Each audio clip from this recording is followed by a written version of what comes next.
Hey, it's Ross with another edition of the Jiu Jitsu Oracle, and this one goes out to all the gi geeks who I totally respect. I am one of you. I am a gi geek as well. I was training in the gi this morning at SBG Aberdeen in Scotland. And the reason this goes out to the gi geeks is because this weekend is IBJJF Worlds Adult Black Belt Finals weekend. So we're going to crown new world champions in the IBJJF. And I want to do a quick podcast. This isn't going to be a pod that dives into absolutely every division and looks at all the athletes taking part. Rather, I wanted to just talk about what I'm looking forward to watching as a way to help people who are looking on at the event. Maybe you're like casual observers of the gi scene. I think we've seen with engagement in our channel that most people are here for CJI and news about Gordon Ryan, and everything else pales into comparison. But I think the IBJJF Gi Worlds deserves a little preview and some recognition. And I know some of you out there like all forms of grappling and like the gi as well. So, like I said, I'm going to go through, talk about some of the highlights of the IBJJF Adult Black Belts divisions, what I'm going to be diving in and watching. I think a lot of you guys might be not accessing the content that's behind a paywall, might be, which I think you should. I think it's going to be a great tournament. It's always one of my favorite grappling weekends of the year. But that said, if you're not going to watch it on Flow Grappling, if more of your thing is watching it online, maybe checking in on Instagram, seeing the highlights that go up, watching any highlights that go up on YouTube or full matches that go on YouTube as well, then maybe this can help you. Maybe this can help you pick out athletes to watch. So the first guy that I'm super excited at seeing this weekend is Adam Wardzinski. Adam was the first European male to win a IBJJF Adult Black Belt World title. And he's since gone on to win all the majors. And then if he wins this world title, that would be him being the first European male who's gone back to back. So I love watching Adam's game. I love that beautiful butterfly sweeps on bottom. I love the crushing top pressure on top. I love how the butterfly game's evolved so that if guys are playing at different ranges, Adam can now deal with that with a lot of foot sweep action, wrestle ups to top. So his game's always wonderful to watch. He's a great personality. I love any content that comes out featuring Adam. So definitely be watching him. And I think this question of whether Adam can go back to back is one of the big storylines in the Worlds this year. Next big storyline I'm looking at, can Tainan get back on top of the podium at the World Championships? Two-time world champion, I think it was 21 and 22. And then he had a couple of difficult, well, not difficult years, but years when he didn't win. He ran into Jansen Gomez in the final. And then the year later, he had a DQ. I think it was against Francisco Lowe. So now we're in 2025. The question is, can Tainan get back on top of the middleweight podium? I think all signs point to yes. I think he is the clear favourite to win that division. But Tainan's got the potential to be an all-timer at this weight. I mean, how many world titles could he potentially rack up? Loads. But it's about winning the events. Always love to see Tainan's jiu-jitsu, but I think this time as well, like I'm wanting to see if he can go all the way and get back to being the number one middleweight in the world. Just a side note on this, I'll be cheering on Andy Murasaki, who's dropped to lightweight. Andy, I think it's 3 silvers, possibly in a row at the Worlds now. And he continually runs into Tainan. And and Tainan continually beats Andy. And it's tough. I think if Andy, with Callum, a regular co-host, and I had mentioned on a few pods along the way that we've done, if Andy had been in a different division, then he may well have been a multiple-time world champion by now. Well, this time he's in at lightweight, so hopefully he can go all the way and get the world title that I think his jiu-jitsu ability deserves. But yeah, Adam at heavyweight, Tainan at middleweight, how they do, I think that's going to be two big stories in the weekend.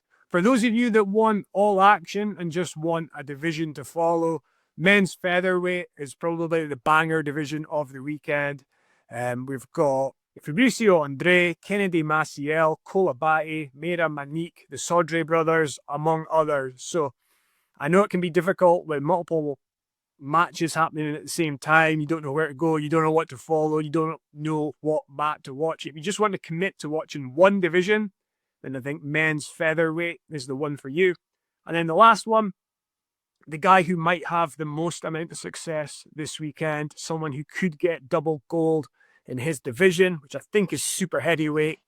And then the open weight is Eric Muniz. Much like the other guys I've mentioned, always love watching Eric compete. Awesome jiu-jitsu on bottom and on top. Might not have, like, of the heavier grapplers that we've seen succeed in recent years in the IBJJF. You know, maybe Eric isn't quite as well known across the grappling scene as the likes of, say, Victor Hugo or Nicholas Meregali. Easy for me to say. Nicholas Meregali or Victor Hugo. But yeah, I think you should, if you're not already watching Eric Muniz. He's definitely one to watch, and he could be the guy come the end of the weekend with the most amount of gold around his neck. So we've got Adam, Tainan, the banger featherweight division, and then Eric Muniz's quest for double gold as like the big highlights in the male divisions that I'll be having a look at. And then when it comes to the women's, probably the big story is whether Gabi Pisania can avenge her loss at the Brasileiro recently. Surprising loss, because Gabi had been on a tear for years and had a ridiculous win streak going, but lost to Tainan Porfirio at the Brasileiro. Bit of a surprise. I think Gabi had convincingly beat Tainan not long before that tournament, so even more of a surprise that Tainan was able to get the win on the day. But I think it's good for the women's scene, good for grappling in general, that a dominant force like Gabi has met a challenge, and interesting to see how she responds to it. And we have another contender in there as well. So that's the big question for me in the women's division. Can Gabi get back on top of the podium at the IBJJF? I would say she's favoured to, but it's interesting that she has a contender to face. So let me know in the comments, like, do you agree with me that like they're the standout performers to watch this weekend? Is there anyone I've completely missed and I should be looking out for? How do you watch the event? Like, it's a busy weekend for sport. We have Champions League final in Europe. We have the NBA playoffs still going on, among other things. So I'm going to be watching the finals on Sunday and then keeping tabs on the event on Saturday, which by the time you're watching or listening to this pod, the black belt divisions might already have started. But yeah, kind of keep tabs on the Saturday, see who gets through the early stages, and then Sunday commit to watching quite a lot of the grappling. And then I love the finals happening one after the other on a Sunday evening for UK watchers like myself.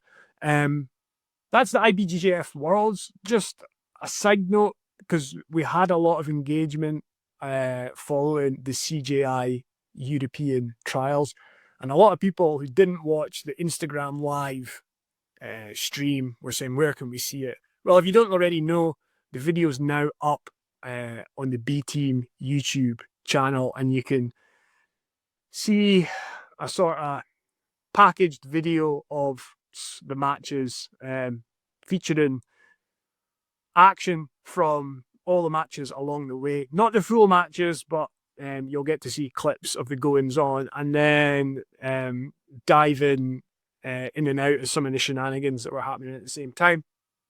So if you haven't already seen it, go watch it, and then go back and you can hear my thoughts on the event.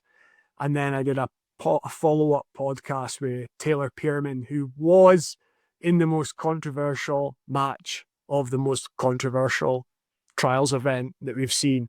So I think that's an interview that's well worth listening to. And then dive into the comments there. And like, once you see the action and once you've heard Taylor's thoughts on it, maybe you want to get in touch with me and let me know your thoughts on the event. But as it is, I'm going to go away and start keeping tabs on the black belt divisions at the Worlds. And then Sunday, I'll dive in. I'll definitely watch all the finals. And then I hope to be back with a roundup of the event. But I just want to do a quick pod highlighting what I'm most looking forward to seeing. What are you most looking forward to seeing? Let me know in the comments.